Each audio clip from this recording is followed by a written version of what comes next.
Coffee. It's more than just a drink. For millions, it's the lifeblood of their morning, the fuel behind late-night creativity, and the spark of countless conversations.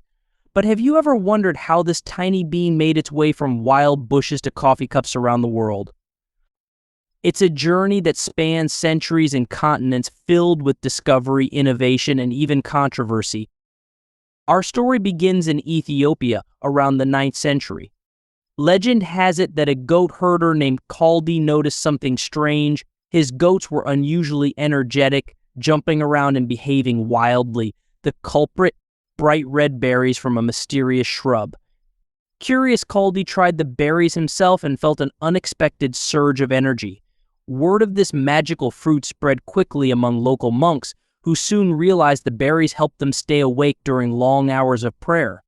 By the 15th century, coffee had traveled south from Ethiopia to the Arabian Peninsula, specifically Yemen. Here, coffee transformed from a simple berry into a drink we'd recognize today. The Yemeni people perfected the process of roasting and brewing the beans, turning coffee into a rich, flavorful drink. It became a staple in Sufi religious ceremonies, helping them stay alert during long hours of meditation. Soon, coffee had become an essential part of daily life in the region, served in homes and public spaces alike.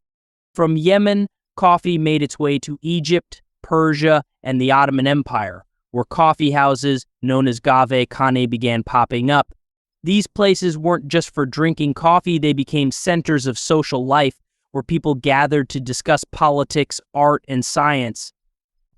Coffee houses were so influential that they were called schools of the wise.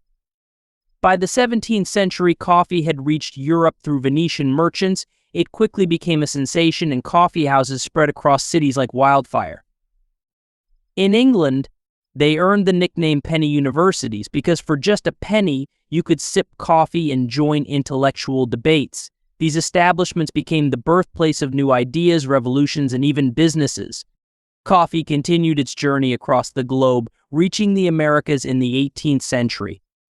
French and Dutch colonialists established coffee plantations in the Caribbean, Central, and South America. Brazil, in particular, became a major player in the global coffee trade. By the 19th century, Brazil was responsible for supplying the majority of the world's coffee, a position it still holds today.